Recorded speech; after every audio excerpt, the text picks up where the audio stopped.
Welcome, welcome to the Cultivating Joy Crusade and video series. This is your host, Linda Joy, publisher of Aspire magazine and the publisher at Inspired Living Publishing. And I have to tell you, I am so honored and excited that you have joined us for this sacred series of conversations with women just like you. Women who, despite life's trials, tribulations, and setbacks, discovered the sacred truth that joy is always accessible, even in our darkest times. As you've discovered, um, we have been talking about every life experience that you can think of, from recovering from cancer to the loss of a child to devastating divorce and financial ruin. And through each of those stories, you saw the spirit of these women. I call them warrior women, women who said, despite what my past says, or maybe my current circumstances, I am so much stronger than I believed at one time that I was. And the beautiful part is through those dark times, they rediscovered their strength, their inner wisdom, and reconnected with their joy. So sit back, relax, and enjoy this next sacred conversation with one of the most joyful women I have been blessed to meet in my big virtual community. Um, we had such an instant connection from the first time we got to virtually meet. So for both of us, today was so much fun to sit across from each other and actually go, hey, I can see you. So allow me to introduce Jen. So Jen Flick is a best-selling author, designer, yoga teacher, Reiki master practitioner, and Theta healer practitioner. She's an avid student of metaphysics and a firm believer in integrating modern medicine with holistic treatments to achieve optimal health. Jen was awakened to her true self after being diagnosed with breast cancer in 2006. We're going to be talking about that today and the journey through that and why I believe and she exudes such a joy today. Jen now lives a vibrant, healthy, joyful life, and her mission is to encourage and support others who want to do the same. Welcome, beautiful. Hi, Linda. It's great to be here. You too. We had an instant connection when we met, and we're both about, I believe we had that connection because we're both about living from that space within us. That is joy, because as you and I both believe, we are the essence of joy. And sometimes life comes at us, and in your case, which we're going to talk about in a moment, it really came at you. And sometimes in those moments we feel that joy is never going to be found again. And your story touched and inspired me because even in the middle of it, you had this intuitive knowledge and wisdom um, to stay connected to that joy. And I believe it was such a gift that you gave your two young children at that time. It's a gift that they're going to take with them um, for the rest of their lives. So you said, as I shared in the bio, your cancer diagnosis, you were so young. You were 40 years old. It was 2006. So it's been 9 years of radiant health and wellness. So Yes, yay. yes, And yes. and at that time, you had two young children. So take us back to the moment of your diagnosis, because there was one part in your story in Cultivating Joy, which your story is called The Seed Sown in the Storm. There's one part just like ripped my heart out, which is the moment you had to tell your 5-year-old, because there was another level of the story. It wasn't just telling her about the cancer, it was your Oh, hair and what that meant to her. So bring us back to that day. right. So my daughter was 5 years old at the time, and I knew at five, I had to share with her why I was gonna be not feeling so great, feeling kind of crummy, and um, not having as much energy as I had. But I also knew at 5 years old, the word cancer wouldn't necessarily mean something to her. So we had to have that whole dialogue, and I referred to it more as the bump inside of mom that the doctors found. But with Olivia, I knew the bump isn't what was going to scare her, but me losing my hair and being bald is what was going to scare her, because I think probably for any child, that would be really hard to see and live through with their mom, especially. But with Olivia, honestly, my hair was her security blanket. It was her blanket. We would lay in bed every night and read stories, and she had a blanket but didn't care about her blanket. She would play with my hair and rub my hair, and when she was really stressed out or anxious, I'd scoop her up and she would twirl my hair and hold on to my hair. So I knew that was what was going to be very difficult for Olivia. And I knew me having to tell her about that part of the cancer journey was going to be very, very difficult. So I prepared as best as I could to tell her that story, and I prayed before I talked to her. And I do believe it was through the grace of prayer and the grace of God that I found strength and I got through it, and she broke down and I held her through the whole breakdown.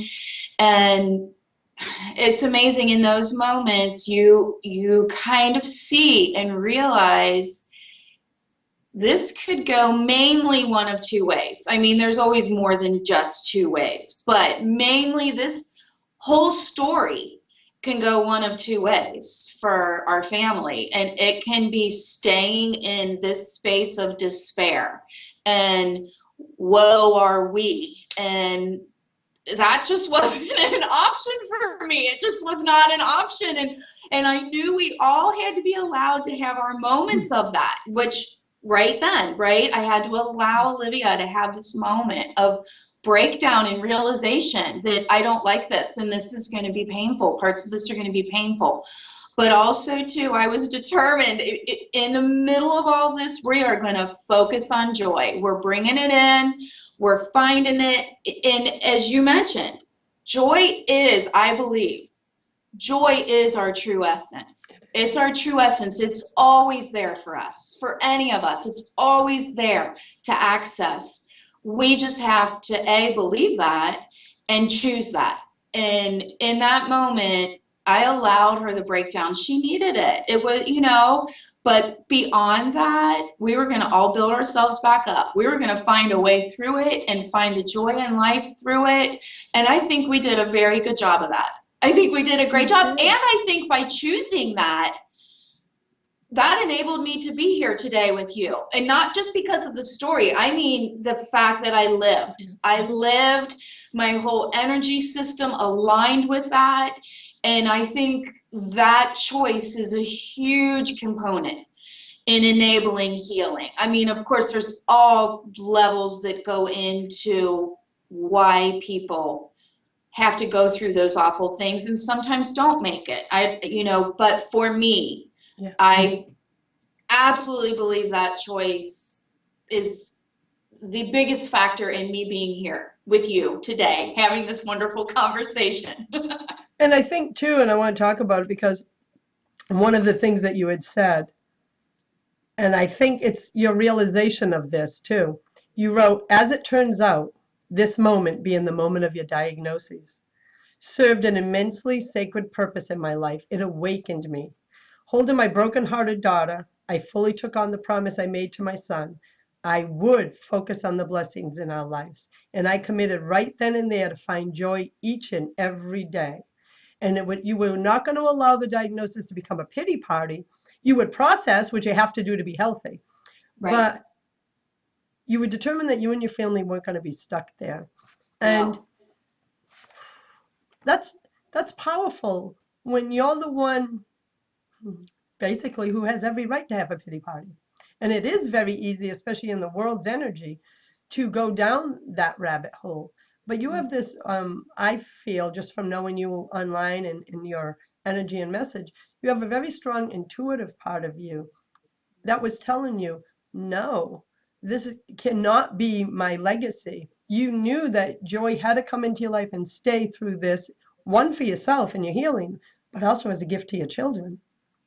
Exactly. And it's amazing because I think, and when you read that back to me, it's amazing having your words read back to you because I wrote them, but hearing them through someone else, I actually got goosebumps all over because it was an awakening.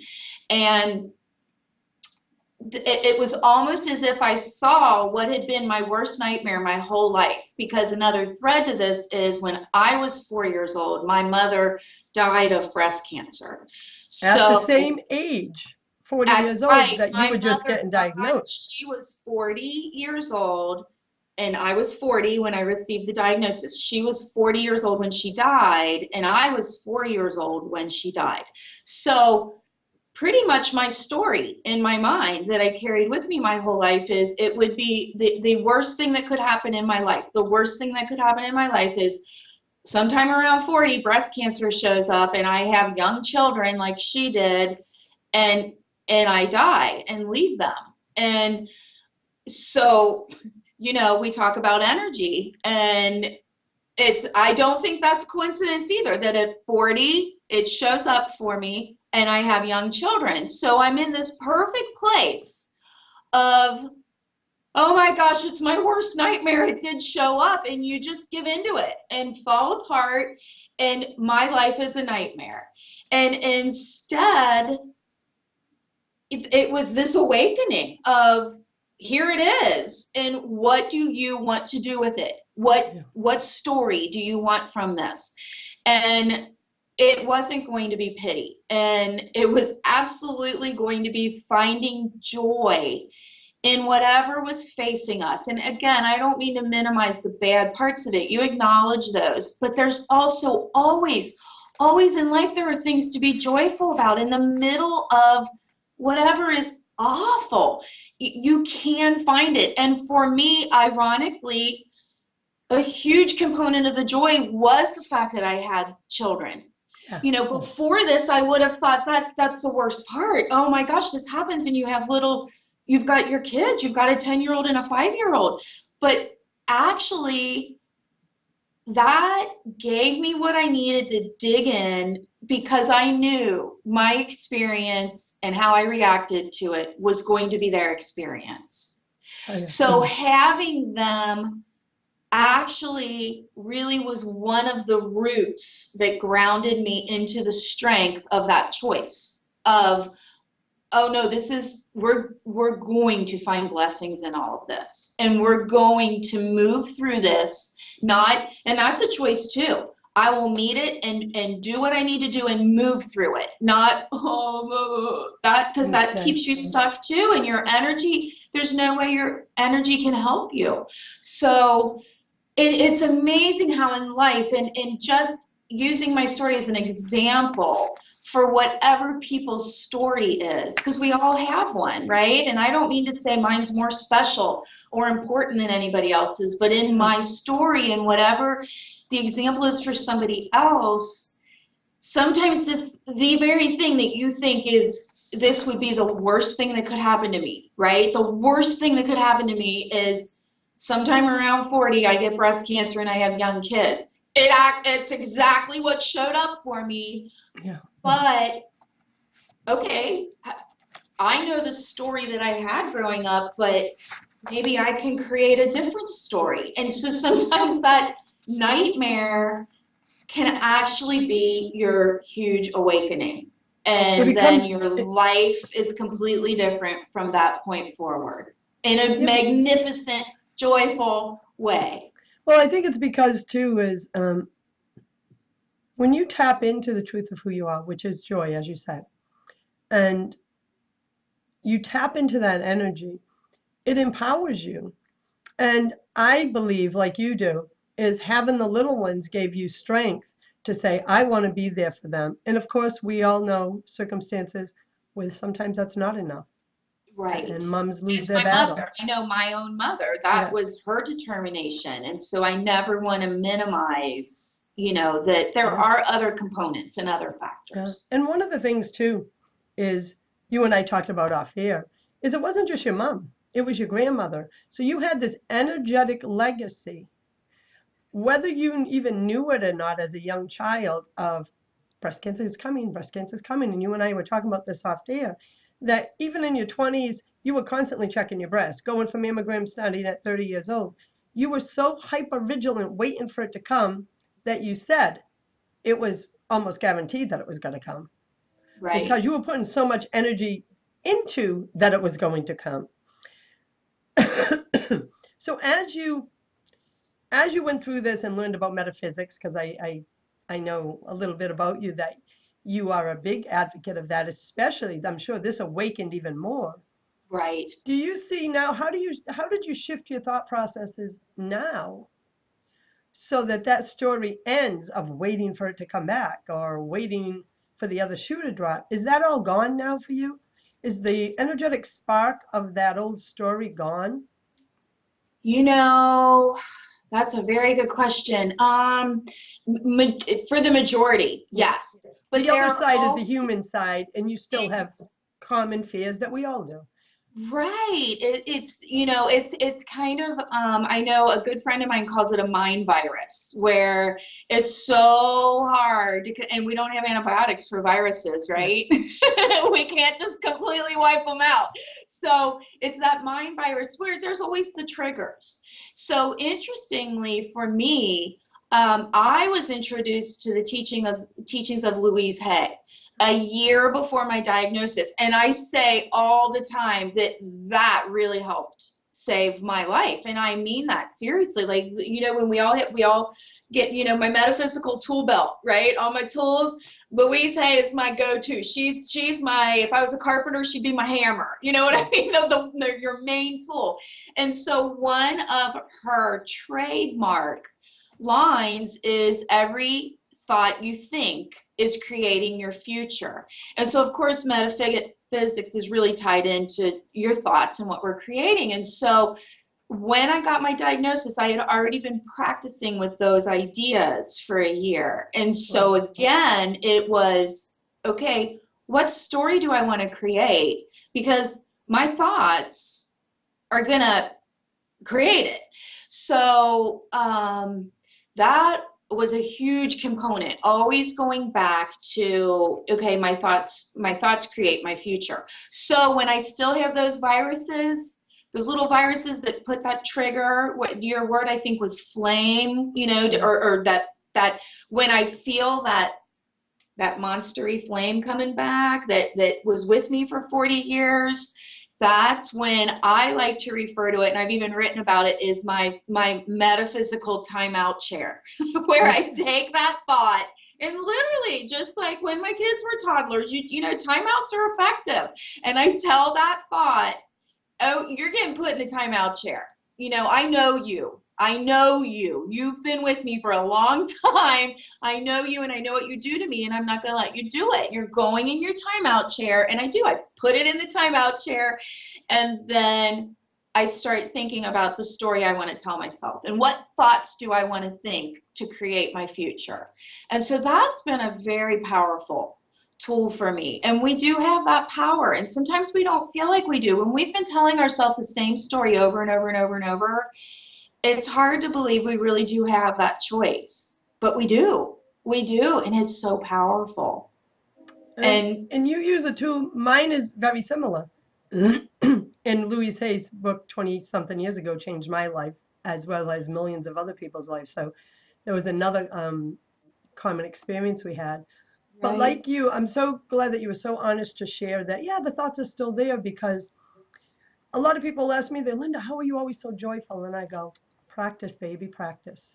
It's I'm true. human. Life still keeps coming at us all. We can't get away from that. But the more you practice the tools, one of them being what you just shared, right? I love the timeout analogy. For me, if a thought comes where you put your thought in timeout, I immediately say, cancel, cancel, because the mind likes the visual. Yeah. And I see a big red thought, and I immediately replace it with the positive thought, which is usually the exact opposite of what I just feared. And what's so funny, and I want to speak to what you just said, that you think that you can't do this. When I first started that one little process, just like you with your timeout chair, over 20 years ago, it was a struggle. I was saying cancel, cancel, no word of a lie, 200 to 300 times a day, because my thoughts were in that place 20 years ago. And Right. it was like I was learning how to re-script, even though I didn't use that language back then. I just kept going, I don't want that thought, cancel, cancel. as I became aware of law of attraction, metaphysics, spirituality, my faith, etc., now I'm lucky if I say cancel, cancel once a week. I know. But this is the beautiful part. Without even knowing I was doing it, I rescripted my entire thought process, my old stories, just by doing that simple thing. And I love yours because I'm a visual person, so I can see that little thought getting put in a little naughty chair in the corner. So I wanted to say that's a powerful thing that you did for yourself. It's powerful if you're teaching your children to do it, because I rescripted my entire life from that one moment I started the cancel, cancel. I could not have imagined that it would change the trajectory of my life. But I wanted to acknowledge that everyone has those thoughts and they do still come up, and that's okay. You just want to keep giving yourself the tools to, to consistently change them and refocus, and just keep changing the lens at what you see, of how you see life. And you did that beautifully. So thank you for sharing that, because I think it's really important for our viewers to say, start where you are, you Yes, know? and if I can, I want to speak. We have so much commonality. It's amazing because another big um, practice through Louise is to say, and I think she even says in her book, You Can Heal Your Life, like say it 200 times a day to yourself at least, is I trust the process of life. So I can remember driving, I trust the process of life, and that my voice in my head, oh, for months, it would say, yeah, right, you do. Yeah, right, you do. Right. And I kept thinking, I'm going to get there. I'm going to get there. And I kept saying it. I trust the process of life. I trust the process of life. And like you said, it's work, baby, work, right? You practice, baby, practice. And I like that word much better than work. But I trust the process of life. I trust the process of life. And it was probably 3 to 4 months into this. I noticed one day it was, I trust the process of life. I trust the process of life. And again, how I spoke to, I really believe finding her divine, right? Synchronicity, divine timing, finding her a year before my diagnosis on the day that I had the mammogram. For my diagnosis, I actually had 6 because the type of breast cancer I had is much more rare, and it's called lobular, and it grows like threads, so you don't really feel it, which again, energetically grows like threads, right? Yeah, I of course didn't have the average, I don't want to say average, but the more common ductal. yeah, Mine grew like threads through me. And so they gave me a mammogram, put me out in the hall, put different equipment up, brought me back in. I ended up having 6 mammograms. So what's amazing is in between those, I knew something big was going on, right?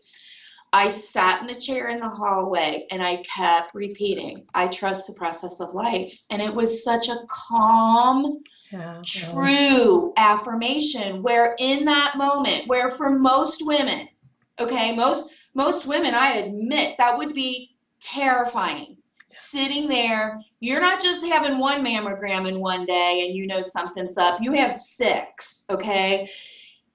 I was so calm, and right before they called me in for the 6th one, I am not making this up. I wish I could actually just be back there in that moment with you, so you were sitting with me and you could say, oh, it really did happen that way. Right before they called me in for the 6th one, I was sitting in the chair. I trust the process of life. I trust the process of life. I opened my eyes, and right before me, the hall yeah, wall right in front of me, had been there the whole time. I didn't see it before that. Was a wall hanging that said, it was decorated like almost like an Oriental theme, and it had 2 words on it that said long life. oh my God, that's And beautiful. and I just saw that and thought, okay, I trust the process of life. Just opened my eyes and saw that it's been here the whole time. Like, I needed to have 6 of them so I would see that, right?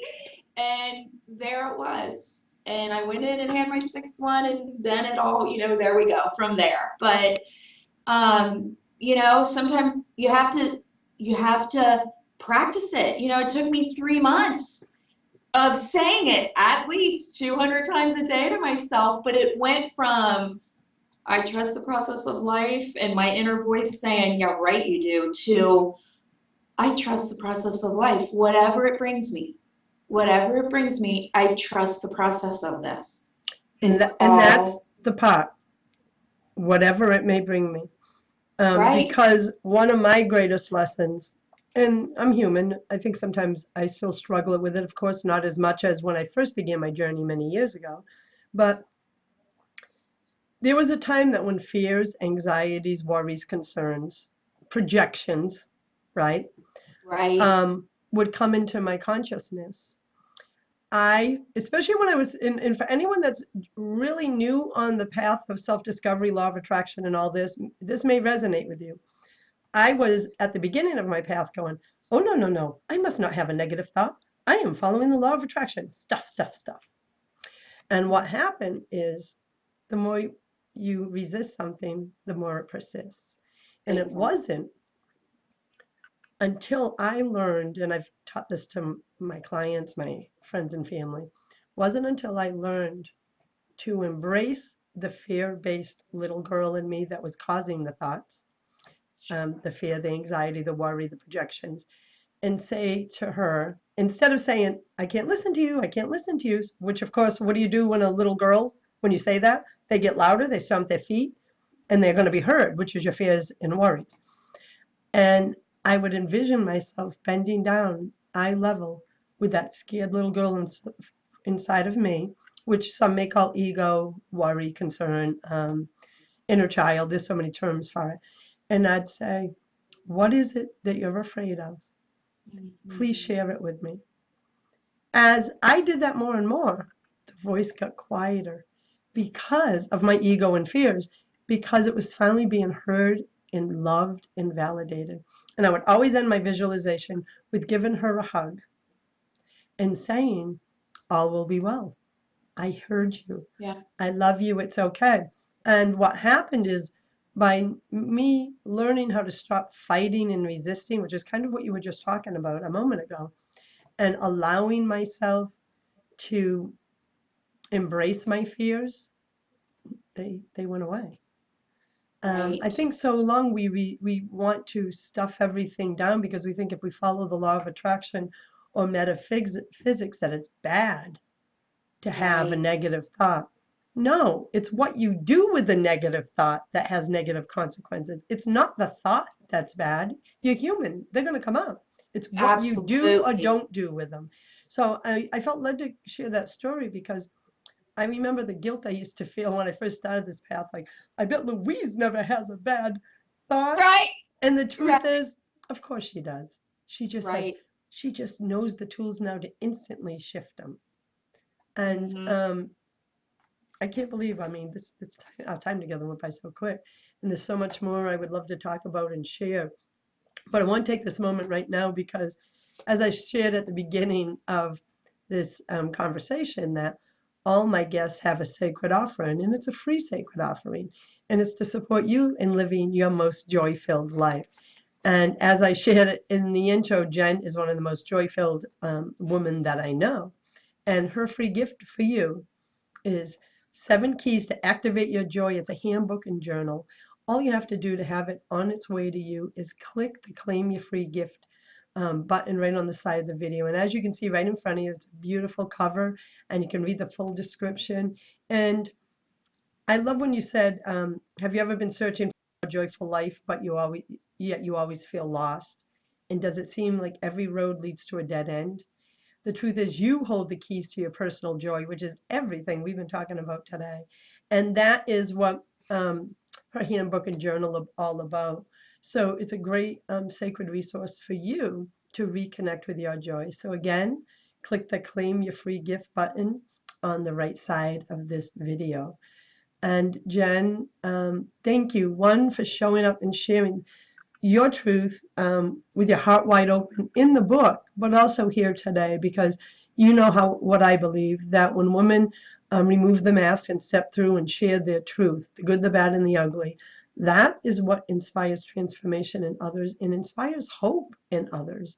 And your story is such a beautiful, joyous hope story filled with hope and love. So thank you, my friend. Thank you. Thank you very much. It's my honor. Thank you. Blessings, everyone. Bye bye.